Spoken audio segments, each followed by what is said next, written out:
if we want to actually dig a little deeper into why dwarves and elves seem to naturally hate each other. My God, I do. Do you? This may have been something rooted deeper in their beings from their creation. So, Johnny, in our Moria episode, you discussed how the dwarves were created. Can you recall much at all? Or can you give me a quick refresher on how they were created or by whom? So the dwarves were created by Orome. Is that correct? No. Which feckin' Valar created them? Not Orome? Who was it? No, Orome was the hunter. Yeah. Who the hell is the smith? God. Give me another first letter. A. Oh Yeah. my God, I'm going blank again. But it's a weird one to pronounce. It's like I can't remember. Aule. Aule. Ah, of course. Yeah. Orome and Aule. I often mix them lads up. Anyway, yeah. Aule was the smith, and he was a Vala. So we know that he was like, just one tier below the main god. So he was really powerful. And he created these dwarves, and basically he gave them life before the main god Iluvatar had created his children of Iluvatar, which were going to be the elves. And he did this, like he wasn't trying to jump the gun, but he kind of did accidentally, and he was gonna then slaughter. He made like 7 of the 7 leaders of the households of the dwarves, and then Iluvatar got mad at him for making them before he had the chance to make his own children, the elves. And so Aule was like gonna slaughter them guys, but then Iluvatar was like, look, relax, it's okay, they can live, but you have to put them to sleep. And it wasn't like a euphemism for send them away to live on a farm. Yeah, exactly. So it was like actually put them to sleep for like a long, long time, for hundreds of years. Yeah. So just let it happen. So they went to sleep for a long time anyway, and then Iluvatar made the elves, and then after the elves had been like, the first children to grace Middle Earth, then he was allowed to let the dwarves wake up. And so they all kind of, we hear about during the first awakening, like alone and all. He just kind of wakes up and he's there in the nip, just like, oh, what's going on here? I just wandered around. And he's like, this place is I've lovely. had many mornings like that. Yeah. Where am I? Why am I naked? What is that bear doing in my bed? So that's how they came to be. Yes, yeah, perfect. Absolutely nailed it. So if people don't know who the god of Middle Earth is, it is this Eru Iluvatar, and that was supposed to be the supreme god that could create true life. And like Johnny so eloquently put it, Aule the Smith.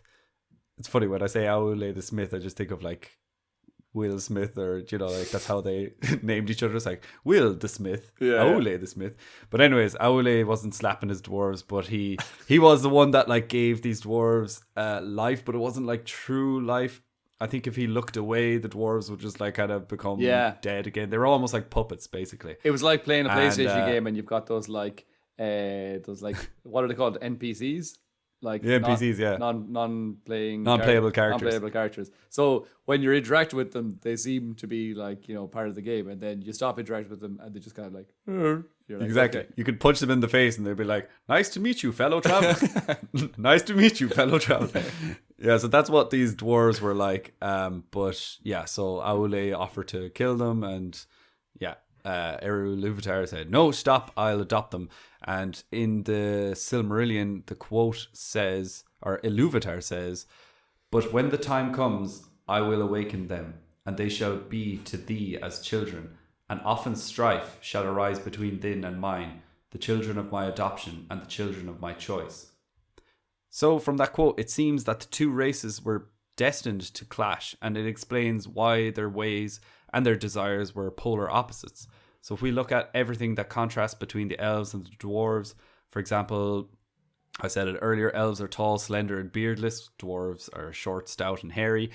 Elves use bows and precision, while dwarves use axes and brute force. Elves live in the woods and trees and are surrounded by nature and bright light, while the dwarves live in underground, cold, dark halls. Finally, elves preserve and coexist with nature, whilst dwarves manipulate the land and mine and build. So, like, everything about them, like, it's not like one is better than the other.